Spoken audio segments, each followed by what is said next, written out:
Hello there. So George Castaneda sent an interesting message. It's kind of funny, but in a way, it's not so funny. Um, what he's saying is he spent a lot of money on his doctor to get the doctor to help him with tinnitus, and I think he sort of jokingly said he he was telling his fiance that instead of giving the money to the doctor, he should have given it to me because I helped him more than the doctor. That's, I'm not asking for that money, by the way. But yeah, I get it. Unfortunately, there's a lot of doctors. They don't know how to treat something like this. You give that, they can do an MRI maybe. They can look to see if you've got wax in your ear, and then after that, you're done. That's it. Good luck. We checked your ear. You're not going to die. So you can go home now, and best of wishes. Oh, you have a sound in your ear? Well, you'll just try to get used to it. Yeah, and that's all they really have to say a lot of times, right? And we can refer you to another doctor who can maybe prescribe you some hearing aids, and you can spend some more money. And hopefully the hearing aids will help you to get used to it. And if are you losing your mind? Okay, maybe we should refer you to the psychiatrist, and he can give you some drugs, and maybe then that will help you to get used to it. But now, throughout that whole process, let me be clear that sometimes each of those people in their profession can do something, but it may not be always the best thing. And just the medical system is designed to make money from you, and or to take your insurance money and make money from that. So first you have to make an appointment with the doctor. They check your ear. Oh, it's okay. Then you go to the hearing specialist and they test your hearing, maybe do an MRI. Okay, well, your hearing's pretty good, or maybe it's a little bit not as good as the best person, but you're okay. And then the next they send you to the psychiatrist. Oh, you can't sleep. Okay, let me give you a sleeping pill. Okay, sleep good. Have a nice day.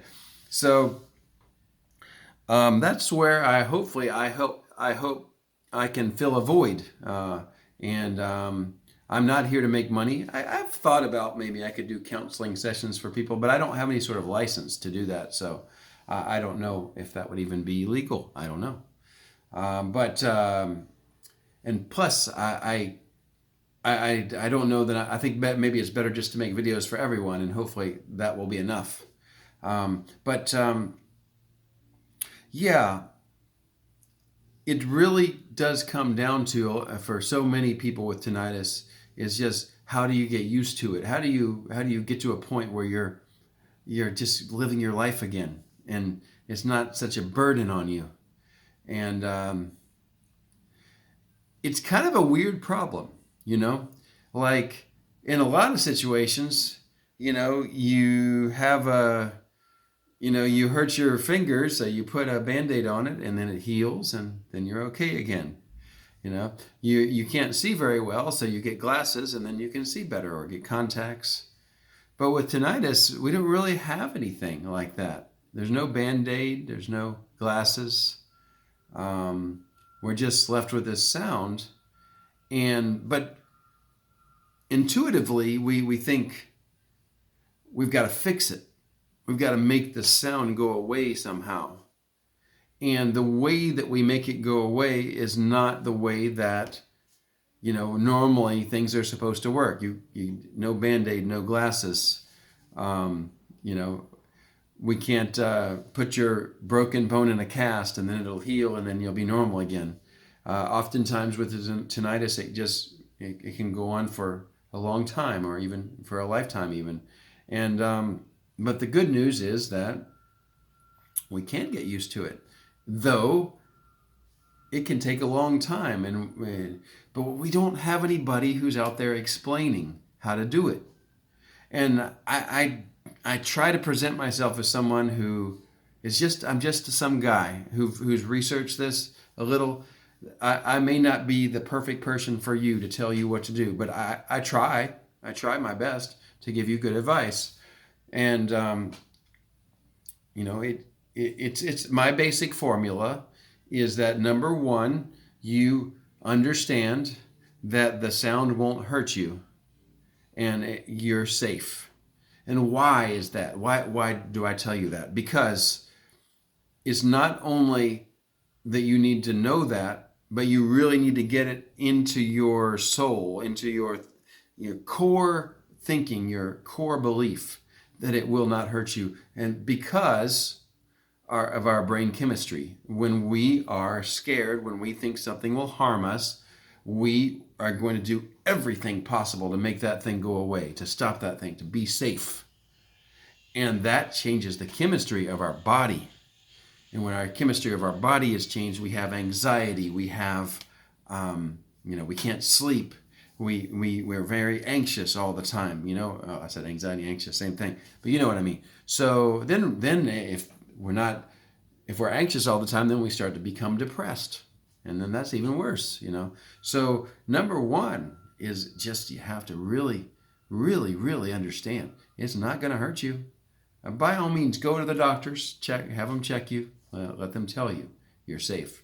And then after that, if you can really, really believe and know that you're safe, the chemistry around all this changes. And then your ability to tolerate the sound, to not notice the sound, is so much better.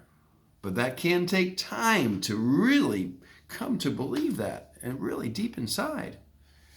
And then as you believe that you're safe and nothing's going to happen to you, then the next thing is you have to do things to divert your attention into other things. And that also changes the chemistry of it all, because when you're focused on something, then it just can enhance the effect of that thing. You focus on the sound, then you hear the sound. Oh my God, the sound. So then, as I said, so much art, drawing, painting, language, like I write Chinese, cooking, and making art of it. Don't just cook, but cook something special today. It could be cleaning your house, rearranging your room. It could be playing sports, yoga, tennis, golf, anything, going out with friends, doing things, but just getting yourself into where you're thinking about that thing instead of the sound.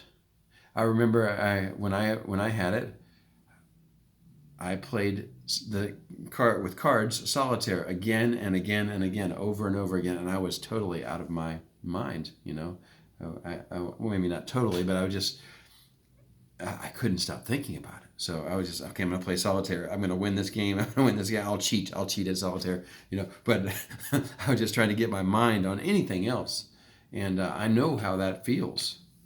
But I think at that time, I also was concerned about my safety too. And now I know I'm totally safe. So then from that step, I could transition into thinking about other things, drawing, language, and that's where it's at. So, yeah, I do like to make money, but I'd rather not make money off of tinnitus. If you need software, website, an app, I can help you with those kind of things. So yeah, hit me up if you're interested in that sort of thing. I've been working with a team of programmers in Ukraine since about 2002, and they are so awesome. It's the same team. I worked with them for about 20 years now, and we can do anything with software and apps and websites. And I think our pricing is very competitive compared to others because we know how to do it, so we do it quickly, and then you don't have to pay for so many hours of work because we do it in a shorter amount of time than most folks. So, okay, that's my little advertisement, but that's not what I'm here for. I hope I'm helping you guys to habituate, to get used to tinnitus, and get on with your life and do some great things. I know that you can. And that's the other thing I always just try to point out, the possibility of going from here to a better place is definitely there. The possibility exists. It's just up to you now to take the steps necessary to get to there. And you can do it. Okay, see you next time.